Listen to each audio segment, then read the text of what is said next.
patrolling the Mojave.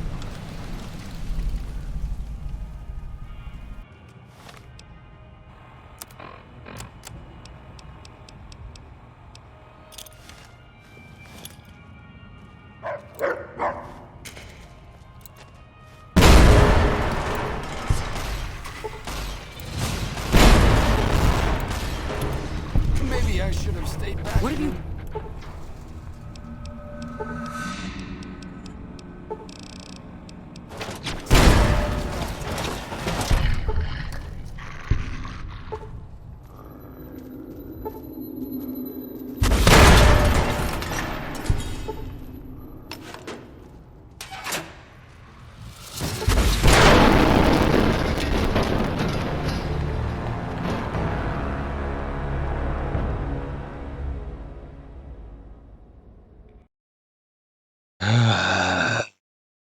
I am so looking forward to nuking you douche canoes.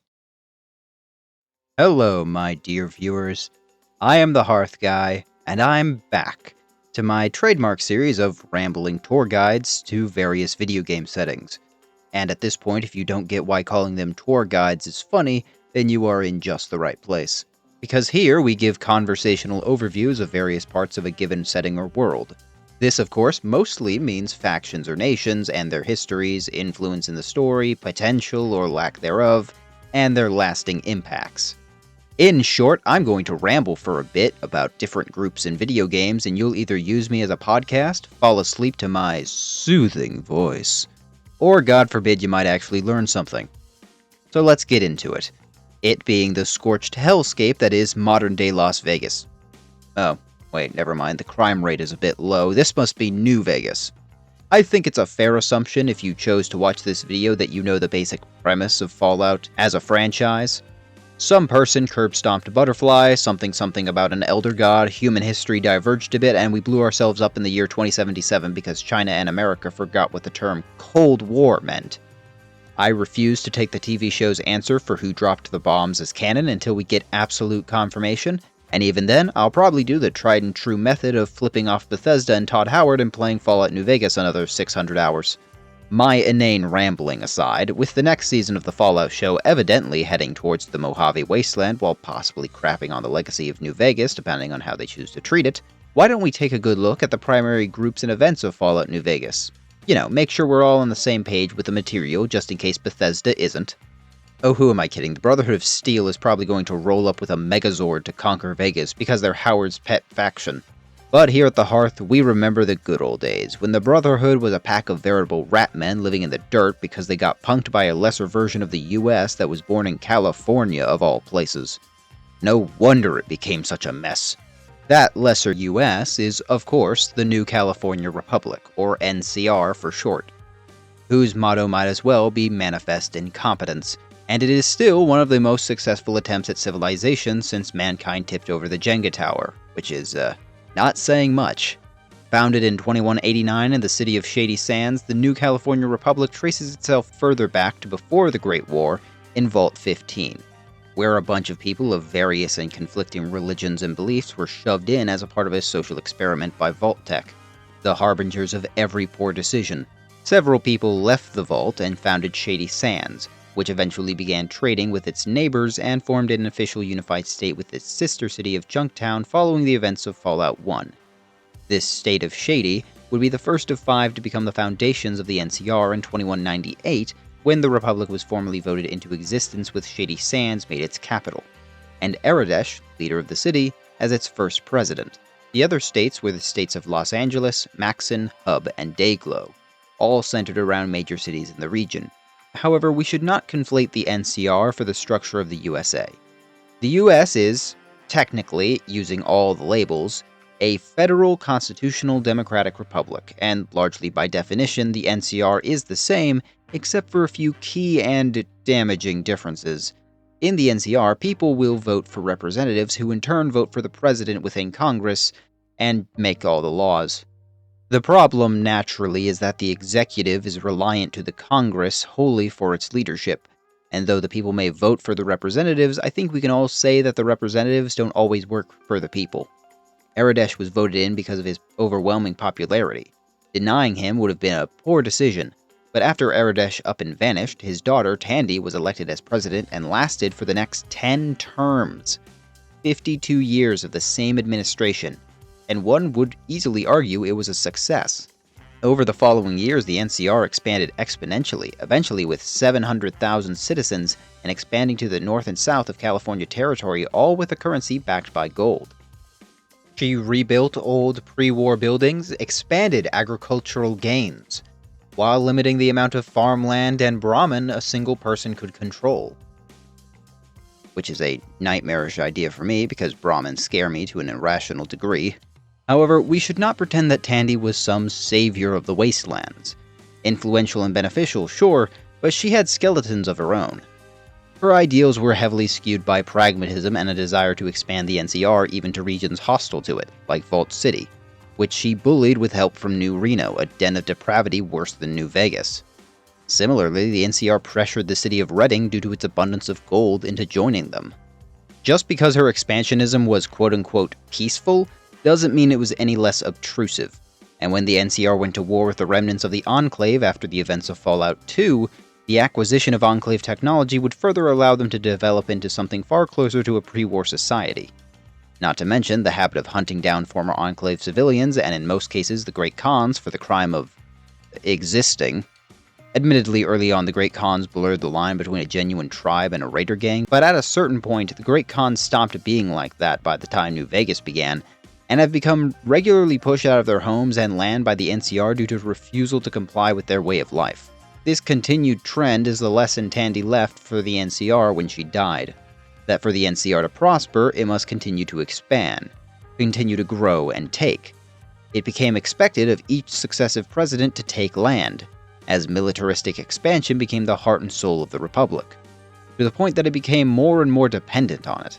Restrictions were raised on monopolies regarding owning Brahmin and agricultural land, allowing the growth of powerful Brahmin barons whose economic power swelled and further corrupted the politics of the Congress. Their problems worsened after a messy war against the Brotherhood of Steel, who they used to be cordial with, which not only nearly exterminated the Brotherhood in the Western Territories, but led to the Brotherhood stealing tons of gold reserves from the Republic, which further weakened the value of the NCR paper money. When an economic panic ensued, the government under President Wendell Peterson, the fourth president of the NCR, changed to a fiat currency backed by government faith. Guess how that turned out? Needless to say, as their currency diminished, raw materials became more valuable, and the hub reintroduced bottle caps backed by a weight of water as a standard currency. Which means, yes, the NCR currency was so pathetic that actual bottle caps became more valuable than it. Because of the economic troubles, Shady Sands began to grow weaker as a capital.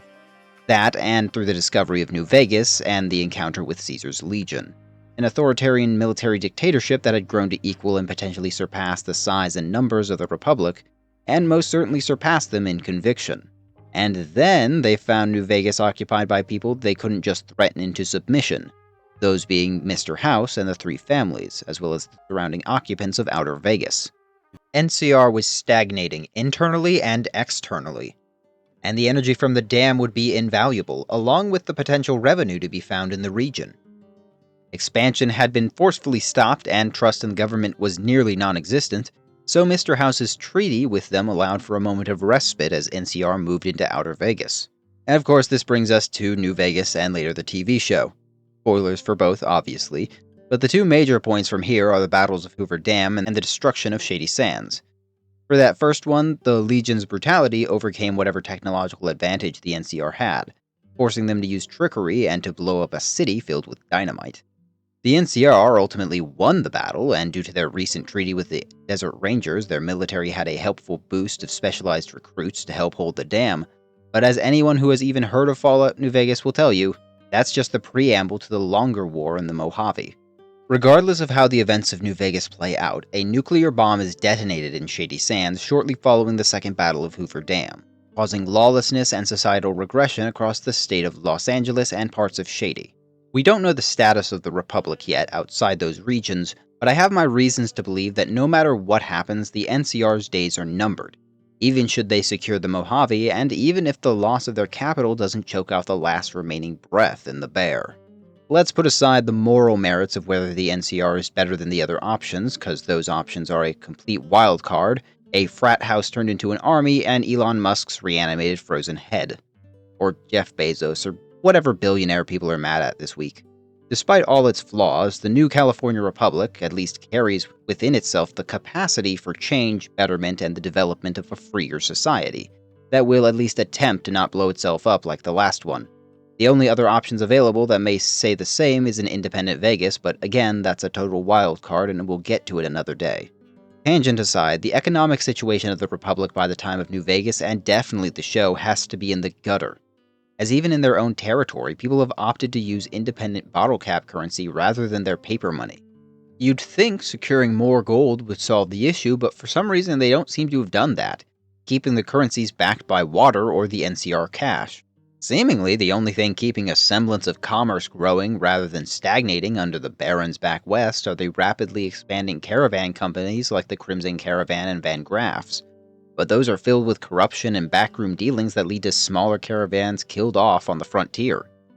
An unchecked situation like this will naturally lead to the exact same kind of monopolies that we see within the agricultural parts of the NCR, which in turn will stagnate growth and economic opportunity for the average person, worsening their trust in government and lowering the value of their paper currency, encouraging them to leave the population centers for the frontier for better opportunities.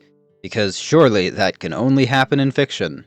Which would become even worse should the Mojave fall into non-NCR hands, as many NCR citizens are usually stated to have remained in the area after their retreat, regardless of who takes power.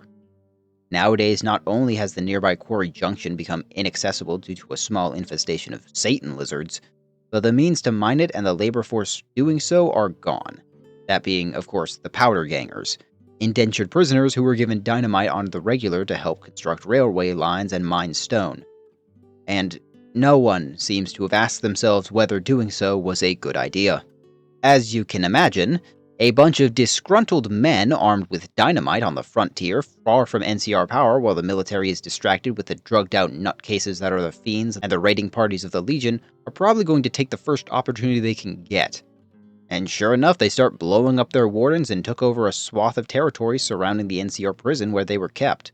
Under normal circumstances, the NCR could more than handle that, but due to all the reasons stated above, they've been worn thin. Hence why the courier has to be involved for the powder gangers to stop being a problem. All of that is going to affect supply lines being built and endanger NCR troops and caravans in the region. Speaking of supply lines, the Divide, which was once a major supply line into the Mojave, was turned into almost literal hell on Earth by a sea of nukes exploding beneath the Earth. Which may or may not have been the courier's fault, but the only people who know that are us and Ulysses, and he's not an essential NPC. With an economy falling faster than General Oliver off of Hoover Dam, major parts of the military are going to be failing alongside it. The first battle of Hoover Dam was bad enough, they had to resort to blowing up a city, and that was with the expertise of the Desert Rangers combined with the NCR Rangers. The technological difference between the NCR and almost everyone else, minus the Brotherhood, is pretty decent, but some of these troops are so poorly trained or disciplined that they somehow get put near the front lines without being able to actually fight well. Morale among the troops is abysmal too, especially closer to Legion territory. Camp Forlorn Hope, besides being, named Forlorn Hope, and the Siege of Nelson, has most of the soldiers convinced they're never leaving. And you're even tasked with killing any captured troops in the town because they don't think it's possible to beat the Legion outright. Meanwhile, in the main encampments, Camp McCarran is fighting with Fiends at all times, while several batches of troops are busy in nearly pointless locations such as Camp Searchlight, which got dirty bombed by the Legion, and Camp Golf, where they pretty much station all the useless people. Not to mention, they push resources into useless things like trying to run the super mutants out of Jacobstown rather than just, paying for those same mercenaries to help fight the Fiends. Furthermore, those they do have in important areas are often not doing nearly enough. I mean, the town of Nipton was wiped out right under their noses. They're being sabotaged by their own head ranger in a way just simple communication could have unraveled. And don't even get me started on the utter failure of intelligence surrounding Helios 1 and its management. That last one being especially egregious considering how much they sacrificed to get it from the Brotherhood, all while the Brotherhood are still lurking nearby, with a not-so-small faction wanting to reclaim the site by force. They're even willing to start a turf war with the Kings and Freeside, even though they have all those other enemies already. But for them, if you aren't helping them swallow everything, then you're just in the way. Which can easily degrade the situation if the Kings turn on the NCR, or worse, the NCR try to take Freeside by force, adding yet another war for them to fight while the Legion sits on their doorstep, causing everyone involved to lose. However, I may hear you say, depending on how the courier makes their choices, many of these issues can be solved. The powder gangers and fiends can be wiped out, the troops at Camp Gulf can be trained, corrupt caravans can be dealt with, Nelson can be taken back, McCarran can be bolstered and have spies rooted out, and both the Kings and the Brotherhood can be convinced to put aside their differences to help. But note that in all those situations it requires the courier either being a one-person army or acting in a way the NCR normally wouldn't. Regularly being too timid to make the bold actions necessary to deal with the likes of the powder gangers or the fiends is the same issue at Nelson, where they're trenched in rather than daring a more violent assault. The caravans can only have their corruption revealed through the specific intervention of Cass investigating, without the NCR even being aware anything was going on. And once they realize it, it still takes them ages for anything to come of it due to the agonizingly slow process back in the Heartland. It took the courier to even get the Rangers to realize anyone was feeding them bad info or to just, train their own soldiers. Who knows how long they'd have taken to realize Nipton was gone without you, and their first plans for both the Kings and the Brotherhood, courtesy of Colonel Moore, was to just walk in and start shooting. Of course, that's assuming the courier is either not present or on their side, because the possibility of the courier directly making things worse for them is always on the table. Back in the NCR, most of the states are trying to vie for more power than their neighbors, so with the Mojave poised to become a new state if annexed and shake up the balance of power, a smart politician would either not want Vegas to be a state or not want it annexed at all. However, this is a case where the gains vastly exceed the losses. But if those losses mount, then it becomes another story. All those problems can become so much worse with the courier's intervention. The powder gangers can grow in strength, the fiends can be allowed to keep up their rampage, the Brotherhood can get a new, more aggressive leader, and many similar problems should the courier point any allies they make against them. Furthermore, the Legion already has spies in their military while gathering allies very close to their territory, such as the Great Khans, now forced to live in Red Rock Canyon after the NCR pulled a war crime by shooting up a bunch of women and children at Bitter Springs. If we don't assume the courier is involved, the Khans join with the Legion and attack the NCR from two sides. Of course, there is one last big issue. Ulysses. I'm sure many of you think the sentence should end there, but there's actually a reason for it.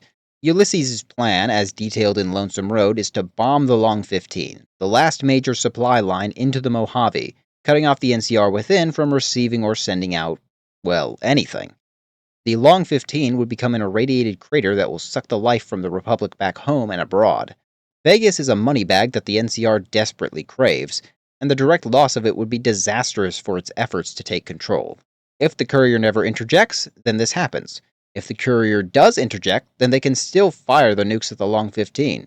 They can also fire it at the Legion, but a miniature Armageddon would be an improvement anywhere the Legion is located. Either way, one of the bear's necks is being cut, and the Legion would be poised to cut the other one. Assuming Mr. House, or the courier, or Benny, if we assume the courier isn't around, don't pull a fast one and aim an army of grenade-launching televisions at both while they're trying to regroup.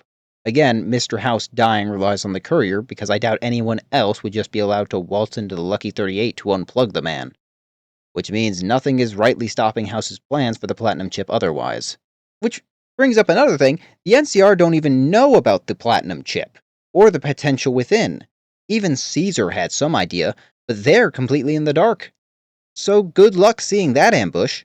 All these problems would be carried over if the NCR took over Vegas anyway, though in that case we do get insight into possible outcomes thanks to the ending slides, so there's less theorizing to do there. Granted, that's the immediate, and almost every ending has its share of potential hazards.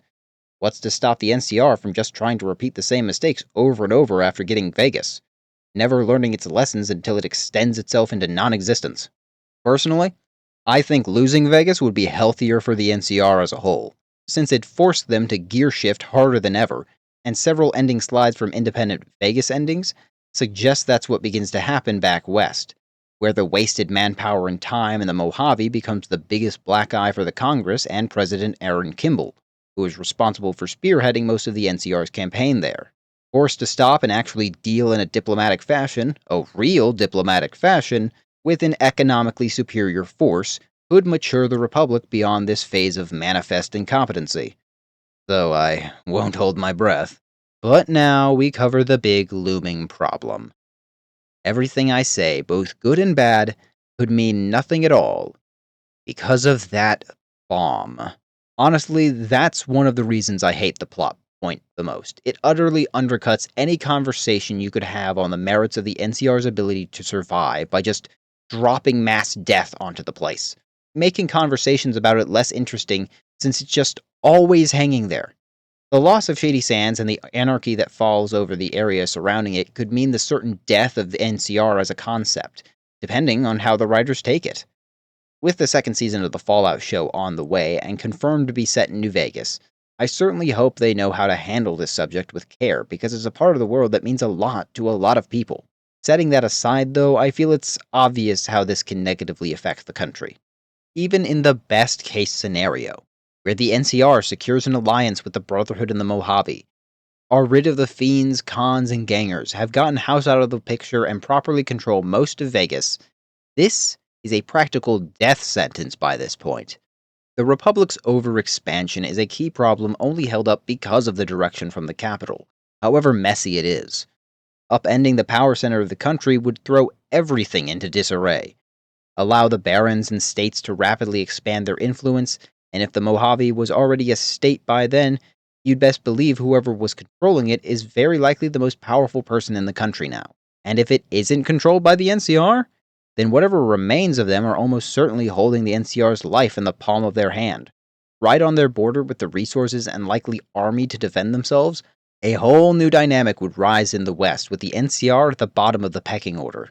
Clearly, the Mojave Brotherhood doesn't represent the whole group, as their war with the Republic keeps going strong, so they're left as an easy target for any motivated and organized enough branch, even one like the one in the show is trying to diverge from the Brotherhood's doctrine, and at the end of Season 1, gain control of the area around Shady Sands. So yeah, that's where the NCR is at right now. Not too pretty, but not totally impossible.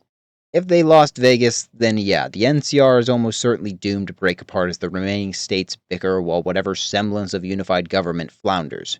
But if they do have Vegas, it may very well have become the new capital and center of commerce for the Republic, which could in turn revitalize the people and nation in a way that it couldn't have done otherwise. It's already heavily fortified due to the Mojave campaign, so the military is entrenched in case of attack. But if not, then who knows where the military's headquarters has gone. And as likely the last best hope for the NCR, where the soldiers are is going to be an important question. Will the show answer these questions? I don't know. I'm of the opinion that the show is shaky with the background lore, and that may be a result of Bethesda's hands being present, or I may just be paranoid. Though I think anything involving Bethesda has earned my paranoia. So the fate of the New California Republic hangs in the balance, a state of flux wholly dependent on the upcoming Season 2 of the Fallout show. Although, to be clear, this is also a video on why the NCR would be likely to bungle up running the Mojave if left in charge of Vegas, but admittedly, whether it can survive as a nation overshadows that because of the state it's in right now. I hope for the best for the NCR, I really do, but whether they treat it right or not, I'll believe it when I see it. Thank you as always for watching and coming back for any of my returning audience. Always nice to be back into the swing of things, especially with my new workflow starting to be hashed out. Can't wait to keep up the same kind of momentum as before, but in a healthier fashion. A massive shout out to my patrons and channel members, generously funding my manifest destiny over YouTube as I endeavor to stake a claim in this digital Wild West. If you'd like to support my channel, you can like, comment, subscribe, and share the video around. And for access to videos hours, days, or even longer early, you can become a patron or channel member. Both have just one $3 tier, but it all does so much and I'd appreciate it. However, it's not a necessity. So give if you feel like it. Just being here watching does plenty.